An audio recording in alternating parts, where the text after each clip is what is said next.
우리 성도님들은 영적 전쟁에서 날마다 승리하시기를 축원합니다. 전쟁은 반드시 승리해야 되는 것입니다. 성경에 보면 진자는 이긴 자의 종이 된다고 말씀하고 있습니다. 지면은 결국은 처참한 그런 삶의 모습으로 전락하는 것입니다. 여러분, 이스라엘 백성들이 블레셋과의 전쟁에서 패하게 되었을 때 그들은 이제 블레셋의 노예로 살아갈 수밖에 없었습니다. 아무리 농사를 많이 져서 많은 소득을 얻었다 하더라도 다 빼앗아 가는 것입니다. 이스라엘 백성들은 그렇게 귀하게 여겼던 법궤를 빼앗겼죠. 또 엘리 제사장의 두 아들 홈니와 비나스까지 죽었죠. 하나님의 영광이 떠났습니다. 정말 어려운 환경 가운데 처한 그 이스라엘을 하나님께서 긍휼히 여기셔서 하나님이 예비하신 선지자 사무엘을 허락해 주셨습니다. 사무엘은 그들을 다 미스바로 모았습니다. 그리고 하나님 앞에 회개하면서 예배를 드릴 때 하나님께서 놀라운 은혜를 베풀어 주시는 것입니다. 이 블레셋 군대가 이제 이스라엘이 모였다 하는 소식을 듣고 그들을 치기 위해서 올 때 그들은 준비가 안 돼 있었습니다. 이스라엘 백성들은 두려움에 사로잡혔습니다. 그런데 참으로 놀라운 것은 정말 사무엘 선지자가 하나님을 의지하고 온 백성들이 함께 회개하며 기도할 때 하나님께서 친히 전쟁 가운데 개입하시니까 큰 우레를 바라고, 그리고 이 블레셋 군대가 서로 치면서 흩어지고, 그리고 이스라엘이 치고 가서 결국은 잃어버렸던 성까지 다 회복하는 이런 놀라운 역사가 일어났습니다. 하나님이 하시면 되는 겁니다.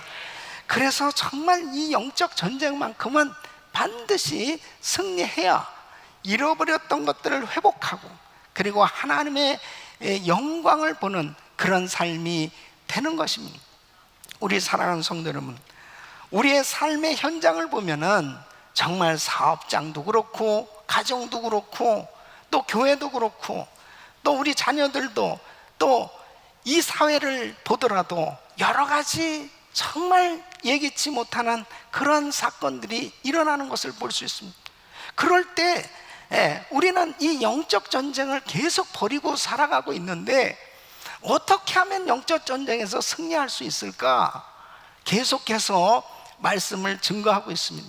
오늘 이 본문 말씀을 통해서 하나님께서 영적 전쟁에서 승리할 수 있는 이 귀한 교훈을 주시는데, 그것은 회개하면 회복될 수 있다는 것입니다. 회개해야 바로 하나님께서 이 영적 전쟁에서 승리할 수 있도록 은혜를 주신다고 하는 사실을 우리에게 교훈 주고 있는 것입니다. 죄를 철저히 청산할 때 하나님께서 놀라운 은혜를 주신 것을 볼 수 있습니다. 자, 그러면 어떻게 구체적으로 회개를 해야 이 영적 전쟁에서 승리할 수 있을까 하는 것입니다. 자, 오늘 이 말씀 가운데 정말 이 사무엘 선지자를 통해서 하나님께서 이 이스라엘 백성들을 이 하나님 앞으로 인도하면서 정말 그들이 철저히 회개함으로 이 하나님께서 친히 임재하셔서 역사하시는 이 놀라운 은혜를 경험하게 된 것을 볼 수 있습니다. 자, 그렇다면 정말 오늘 이 말씀을 통해서 자, 우리는 어떻게 회개를 해야 될까 하는 것이죠. 오늘 이 말씀을 들으시면서 정말 우리 삶 가운데 이 말씀을 잘 적용해서 미스바에서 역사하신 그 하나님의 큰 부흥의 역사가 저와 여러분들 삶 가운데도 있기를 예수 이름으로 축원합니다. 그 첫째는 모든 우상을 제하여야 한다는 것입니다. 자, 여러분 보세요. 사무엘은 이스라엘 백성들에게 첫 번째로 권고한 것은 뭐냐? 모든 우상을 다 제거해라, 그렇게 말씀하고 있습니다. 자, 3절 말씀 보시면 우리 같이 읽습니다. 시작.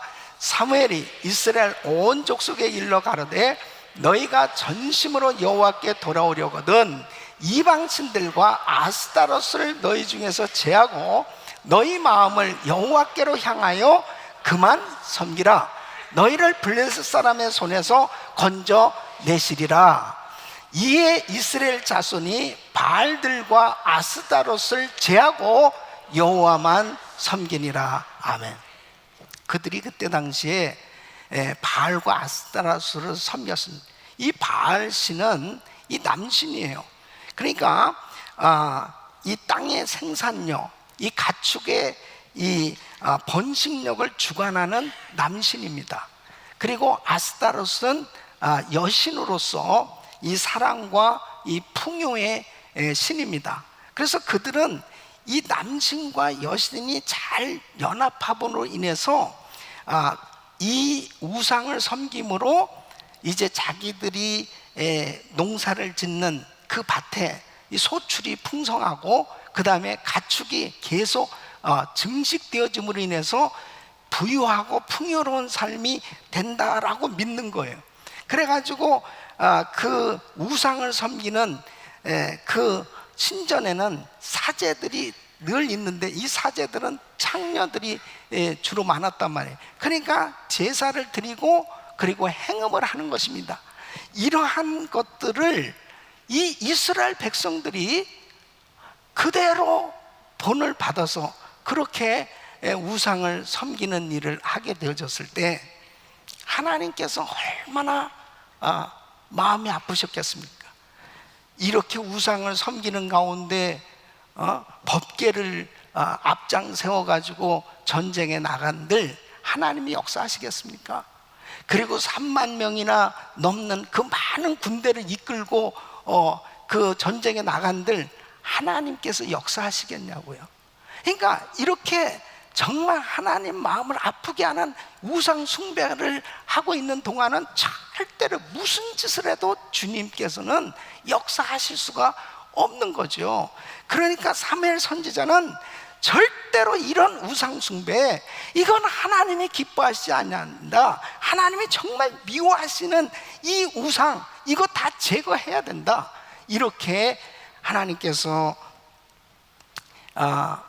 무엇을 원하시는지를 이 사무엘 선지자는 하나님의 심정을 전달하게 됐어요. 다행한 것은 4절 보면 이 이스라엘 백성들이 이제 이 말씀을 듣고 이스라엘 자손이 바알들과 아스타롯을 제하고 여호와만 섬기니라 그랬습니다. 여러분, 우상이 제거될 때 하나님께서 역사하신 줄로 믿습니다. 자, 그렇다면 정말 우리는 우상을 섬기고 있지 않나 한번 생각해 보길 원합니다. 여러분, 숨겨진 우상 숭배는 없는가 한번 생각해 봅니다. 성도들 중에 혹시 설날이나 추석 때 조상에게 제사를 드리는 이러한 일들을 아무렇지 않게 생각하고 이것은 하나의 명절날 우리나라의 그냥 풍습이다 라고 생각하고 아무렇지 않게 만일 제사 드리는 그런 일을 참여한다면 이것은 잘못된 겁니다. 여러분, 고린도전서 10장 20절에 보면 이렇게 말씀합니다. 대저 이방인의 제사하는 것은 귀신에게 하는 것이요 하나님께 제사하는 것이 아니니 나는 너희가 귀신과 교제하는 자 되기를 원치 아니하는. 여러분, 조상에게 하는 게 아니에요. 조상은 물론 우리가 정말 존중하고 정말 조상을 귀하게 생각해야죠. 그런데 제사를 드리는 것은 그건 귀신에게 하는 일이라고 성경은 말씀하고 있습니다. 또 뿐만 아니라 교회 다니는 사람들이 전보로 다니는 일이 종종 있다는 소식을 들어요. 고린도전서 10장 21절로 22절 보면 너희가 주의 잔과 귀신의 잔을 겸하여 마시지 못하고 주의 상과 귀신의 상에 겸하여 참여치 못하리라. 그러면 우리가 주를 노여워하시게 하겠느냐? 우리가 주보다 강한 자냐? 여러분, 한국에 이 무당 이 점치는 사람들이 무려 50만 명이 넘는다면서. 별로 놀라시지도 않는 50만, 5만 명이 아니고 50만 명. 지난번에 한국에 가서 이 길거리를 다녀보니까요, 길거리에 포장마차 같이 이렇게 만들어 놓은 포장친 곳, 가만히 보니까 다 점집들이에요. 무슨 뭐 사주, 관상, 무슨 손금 이런 것들을 본. 그러니까 젊은이들이 그냥 아무렇지도 않게 그냥 내 앞날을 한번 알아볼까 뭐 이런 식으로 그냥 곳곳에 그런 것이 한두 곳이 너무너무 많이 있는 거예요. 그것은 진짜 귀신이 역사하는 곳입니다. 왜 아멘이 없어요? 그러니까 그런 것을 아무렇지도 않게 생각하고 그런 곳에 다니는 사람들이 얼마나 많은지 모릅니다. 여러분, 뿐만 아니라 사람들이 하나님이 주신 것에 대해서 감사하거나 자족하지 아니하고 불의한 방법을 통해서 뭔가 더 얻어보려고 하는, 더 가져보려고 하는 이 탐심이 곧 우상 숭배인 것입니다. 그래서 골로새서 3장 5절에 보면 그러므로 땅에 있는 지체를 죽이라, 곧 음란과 부정과 사욕과 악한 정욕과 탐심이니 탐심은 우상 숭배니라 그랬습니다. 여러분, 자, 탐심을 가졌던 사람들마다 다 망했어요. 마음에 자꾸 욕심이 들었는데 이 욕심이 지나치면은 그것이 죄가 되고 그 죄가 결국은 사망을 낳는다고 말씀하고 있습니다. 하와는 이 선악과를 보면서 어떤 마음을 가졌어요? 바로 그 선악과를 먹고자 하는 그 마음은 탐심이란 말이에요. 왜냐하면 선악과 먹지 말라고 그랬던 하나님이, 그랬는데 선악과를 보면서 보암직도 하고 먹음직도 하고 지혜롭게 할 만큼 탐스러운지라, 그것을 보는 순간에 먹고 싶다, 이 벌써 탐심이 들어간 겁니다. 결국 망한 겁니다. 아간은 이 여리고성을 함락하게 되어지면 그 물건은 다 하나님께 구별해서 바쳐진 거라고 그랬어요. 그런데 이 아간은 금은과 아름다운 시내산의 외투를 보는 그 순간에 이 마음에 탐심이 생겨졌습니다. 그러면 안 되는데, 하나님이 그렇게 하지 말라고 그랬는데 갖고 싶은 거예요. 결국은 자기만 망한 게 아닙니다. 자기 집안에 속한 모든 권속들까지 다 망했습니다. 여러분, 하나님이 주신 남편을 만족하지 못하고 이 요셉을 유혹하던 이 보디발의 아내의 마음, 이게 탐심이에요. 자기 아내, 자기 남편을 귀하게 여기고 만족하고 살아야 될 텐데 다른 사람을 자꾸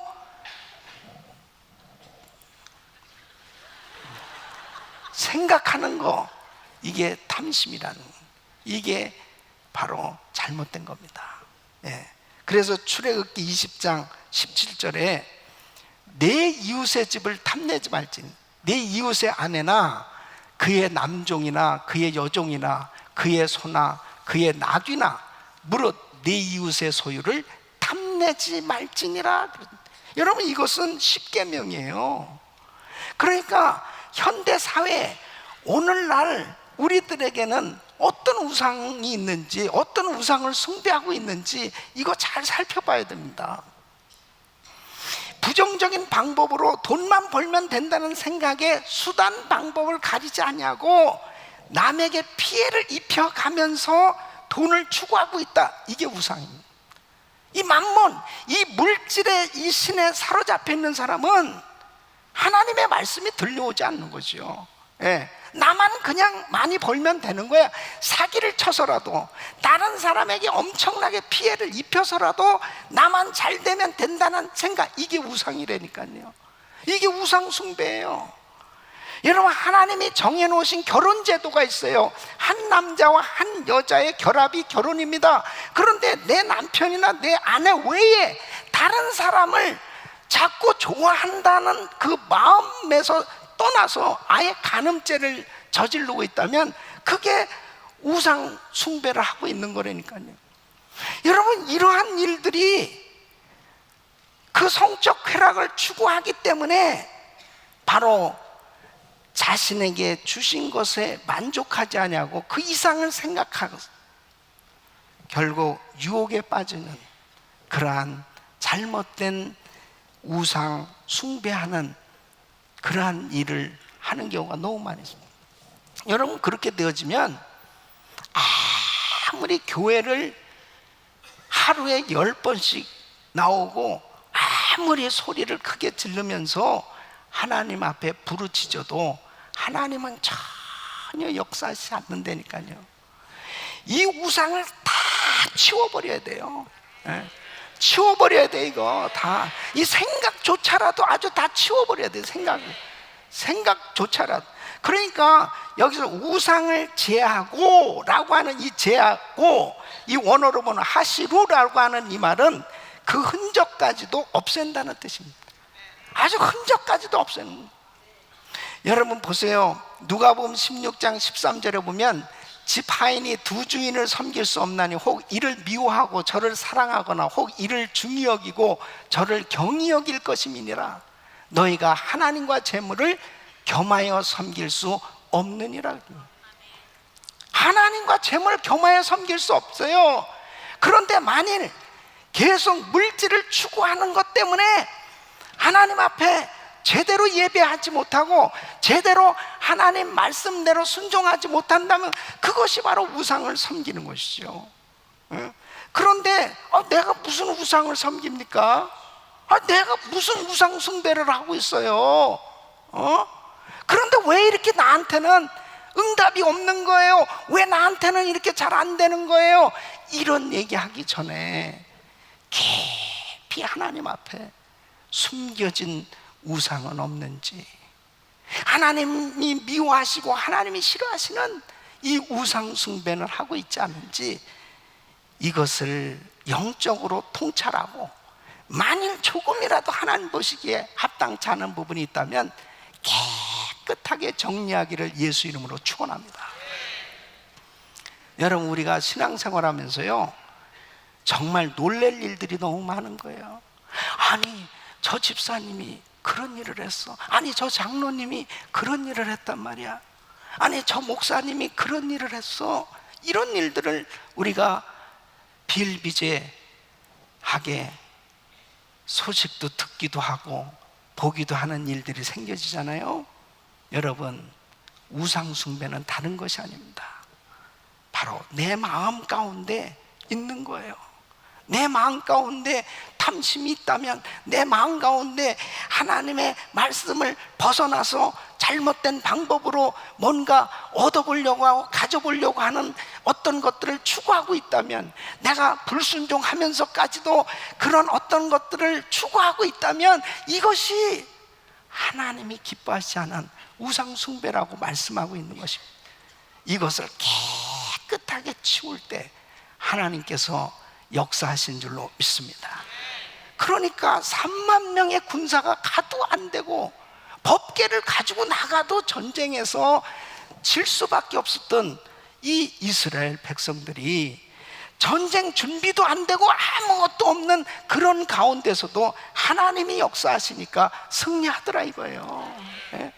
내가 그냥 생각만 해도 응답해 주시는 하나님, 바로 주님이 그냥 내가 생각만 해도 기뻐서 응답해 주실 수 있는 이런 마음의 깨끗한 그릇이 준비되어질 수 있기를 예수 이름으로 축원합니다.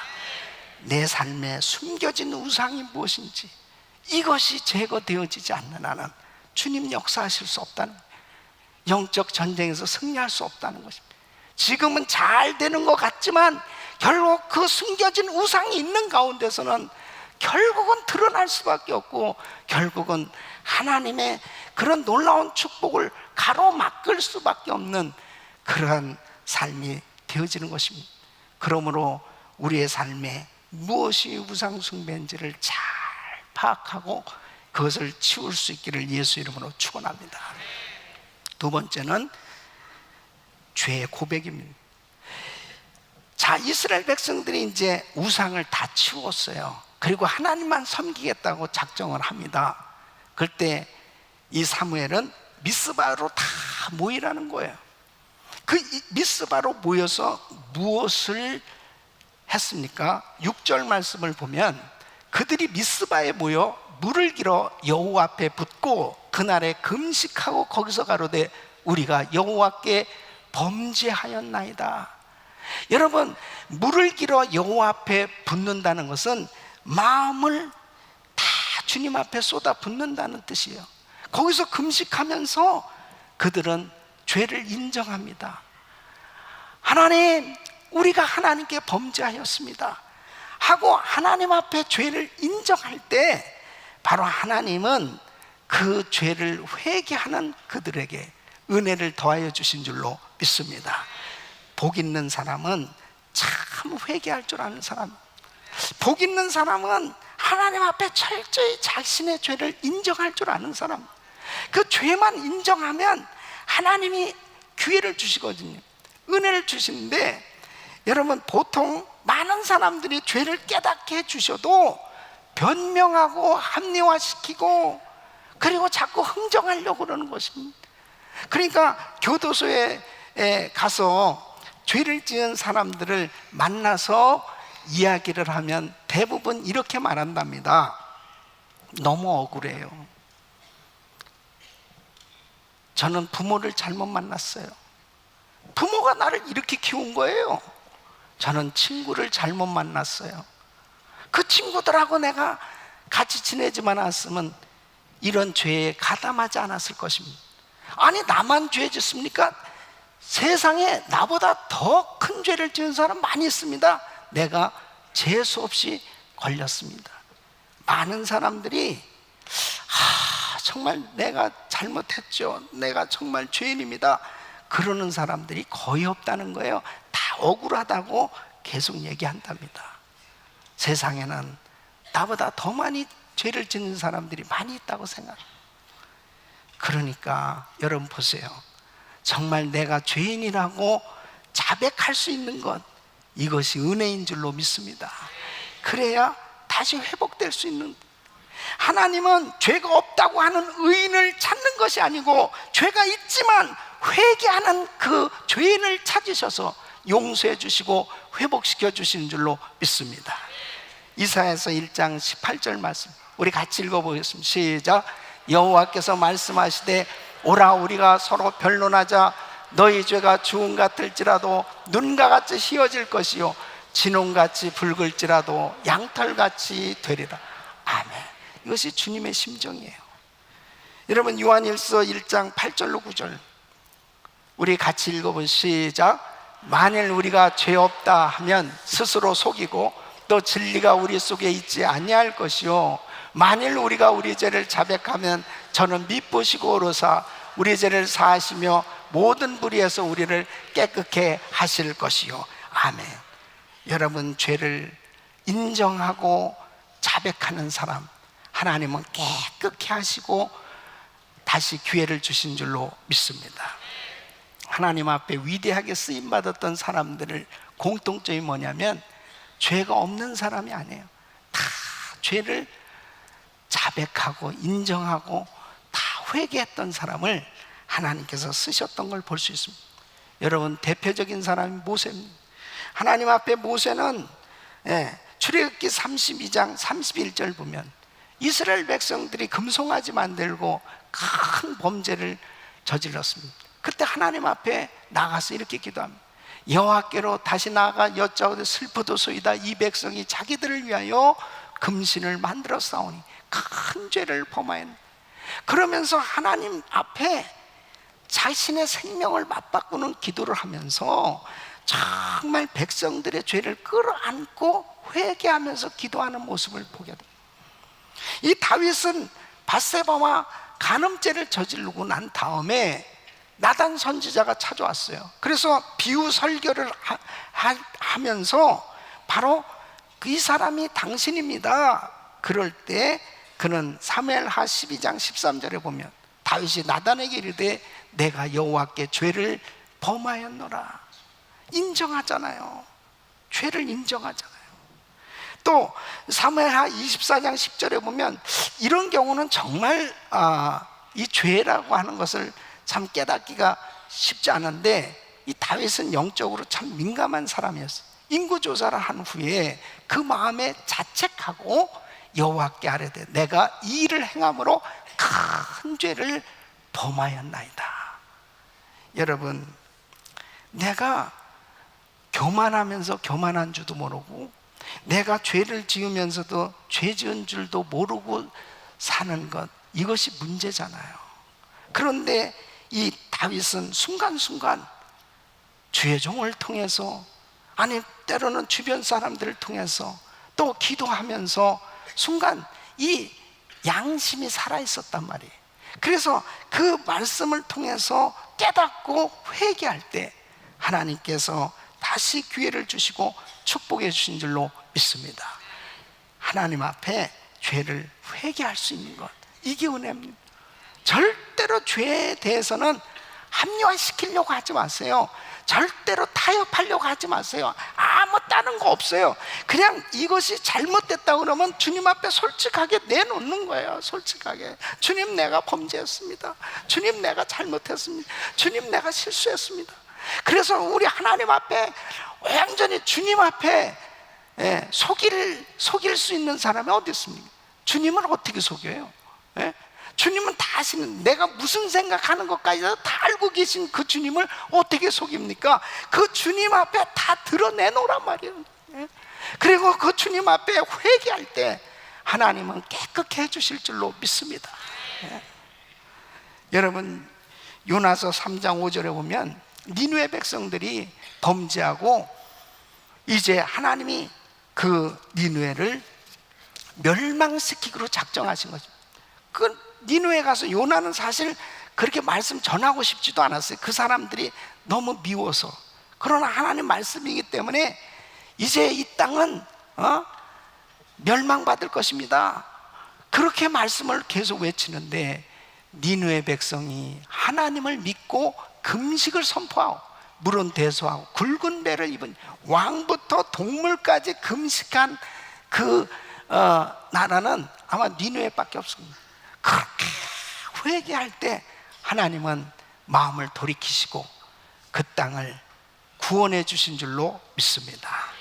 우리 사랑하는 성도 여러분, 정말 요즘요 성경으로 돌아가자 종교개혁 500주년을 맞이해서 많은 그러한 행사를 준비하지만 결국은 성경에서 벗어난 일이 무엇인지를 깨닫고 하나님 앞에 회개하는 것이 종교개혁 500주년을 맞으면서 우리가 해야 될 일이다는 거예요.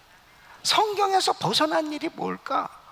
그리고 하나님 앞에 회개함으로 성결할 때 하나님께서 은혜를 주실 줄로 믿습니다. 역대하 7장 14절 우리 한번 같이 읽어보겠습니다. 시작.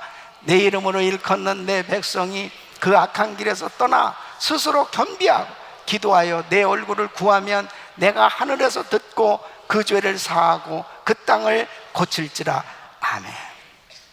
세 번째는 하나님의 구원을 전적으로 의지하고 부르짖어야 한다는 것이죠. 여러분, 자, 위기 가운데 지금 이스라엘 백성들이 미스바에 모였어요.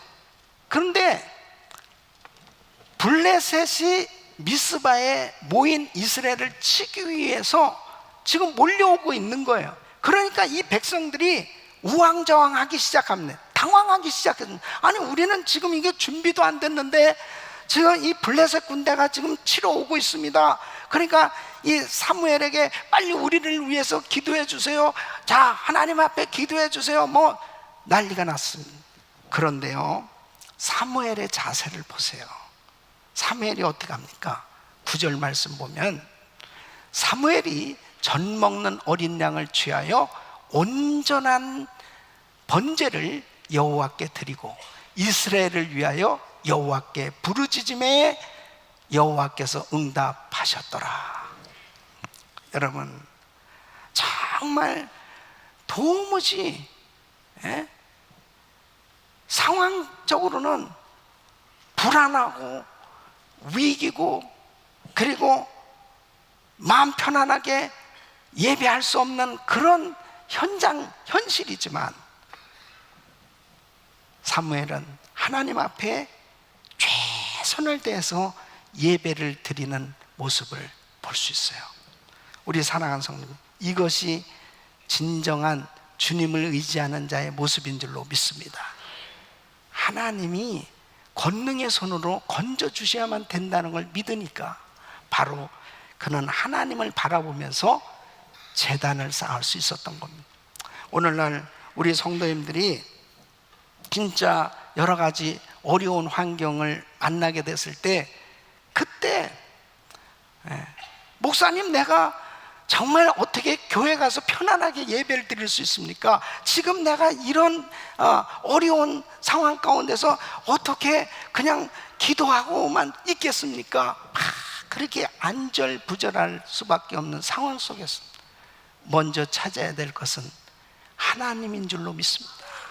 주님 앞에 먼저 예배할 수 있는 것, 이것이 먼저 그의 나라와 그의 의를 구하는 것.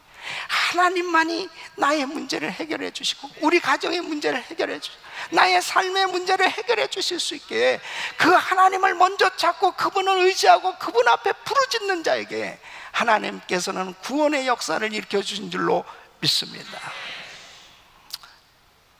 어제 저녁에 우리 권사님에게 전화가 왔습니다. 목사님, 제가 몸이 아파가지고 병원에 가서 검진을 받았는데 폐암 4기라는 거예요. 저는 폐는 건강하다고 생각했는데 어떻게 폐가 이렇게 안 좋아졌는지 모르겠습니다. 그러나 우리 교회는 죽은 자도 살아나고 하나님의 기적이 많이 일어나는 우리 교회, 목사님이 기도해 주시면 고침받을 줄 믿습니다. 그렇게 기도를 부탁하는, 내가 그때 그 마음 가운데 권사님이 이러한 어려운 가운데서도 그래도 목사님을 찾고, 그래도 하나님을 찾고, 그래도 하나님 앞에 매달릴 수 있는 그 마음을 가진 게 얼마나 감사한지. 많은 사람들이 어려운 일이 생기면 다 모든 것 다른 거 정신이 하나도 없어요. 예배고 뭐고 다른 것도 정신이 없어요. 그냥 어떻게 하면 내가 현실적으로 이 문제를 해결할 것인지 우왕좌왕할 때가 얼마나 많은지 모릅니다.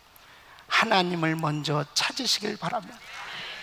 이 이스라엘 백성들은 지금 이런 어려운 환경, 사면초가 이러한 가운데 놓였을 때 사무엘 선지자는 먼저 하나님 앞에 예배를 드리는 거예요. 그리고 하나님께 부르짖었을 때 하나님이 응답해 주시는 역사가 일어났던 것을 볼 수 있습니다. 우리 교회에 오셔서 간증하셨던 숙대 총장을 지내신 이경숙 총장님, 그분이 맨 처음에 총장이 되었을 때 학교에 가서 보니까 너무 빚이 많더랍니다. 그 중에 하나가 뭐냐면 토지가 부지가 그게 고종 황제로부터 이렇게 도네이션 받은 땅인데 그 문서가 있음에도 불구하고 그게 정부 땅이다 그래가지고 계속해서 임대료와 그 다음에 벌금까지 막 수억이 그렇게 쌓여져 가고 있더라는 거죠. 그래서 이건 아니다. 그래서 막 정부 관계자들, 그 다음에 공무원 뭐 이런 사람들 막 찾아다니면서 그렇게 열심히 일을 하는데 안 되더라는 거예요, 일이. 몇 개월이 지나도 아무 일도 안 되는. 그래서 하나님 앞에 기도했답니다. 하나님, 이 문제 좀 해결해 주세요. 막 기도하는데 전혀 생각지 못한 그런 주의 음성을 듣게 됐답니다. 주님이 이렇게 말씀하시더래요. 네가 언제 나에게 일할 기회를 주었니? 네가 혼자서 뛰어다니고 너 혼자 다 하지 않았냐? 이렇게 말씀을 하시더라. 그래서 그때 이 총장님이 하나님 앞에 기도하면서, 하나님, 주님이 총장이세요. 저는 심부름꾼입니다. 그러면서 하나님이 해주세요.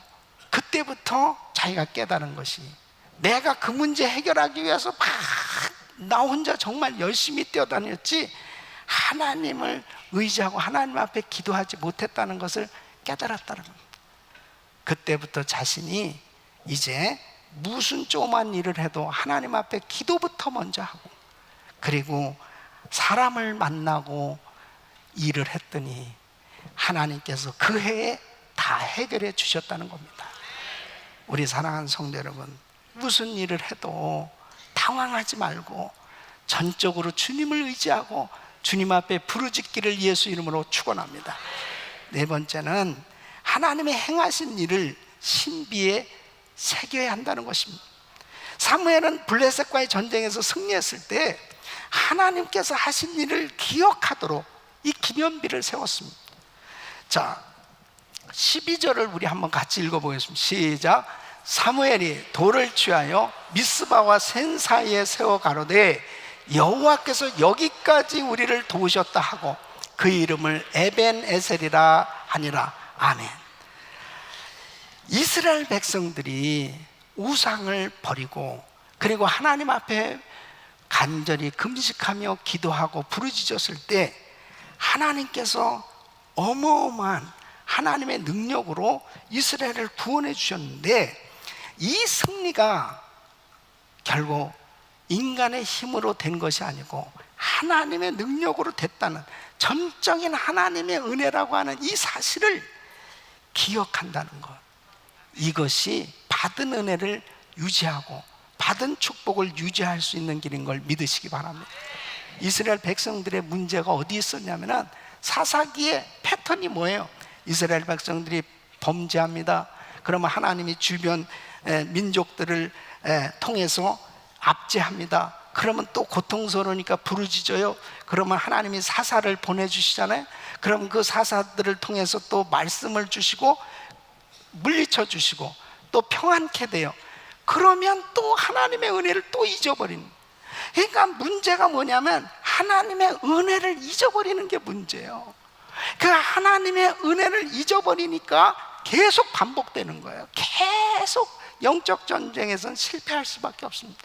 영적 전쟁에서 승리하는 길은 하나님의 은혜를 기억하는 겁니다.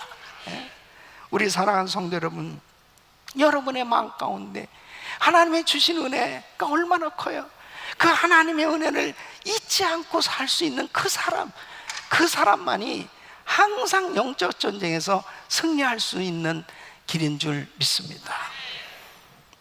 베드로는 새벽마다 닭 우는 소리를 듣게 될 때 무슨 생각을 했겠습니까?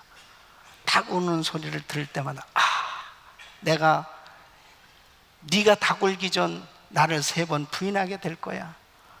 그 주님 말씀대로 자기가 처참하게 무너졌던 그 시절을 생각하지 않을 수 없을 것입니다. 그런데 하나님이 다시 나를 회복시켜 주셨지. 너 절대로 시험에 들지 않도록 깨어 기도하라고 주님 말씀하셨을 때 우리는 얼마나 졸며 잤나. 그런 생각 가운데서 나는 이제 더 이상 무너지지 마야지, 주님을 더욱더 의지해야지, 더욱더 깨어 기도해야지 다짐하고 다짐하지 않았겠습니까?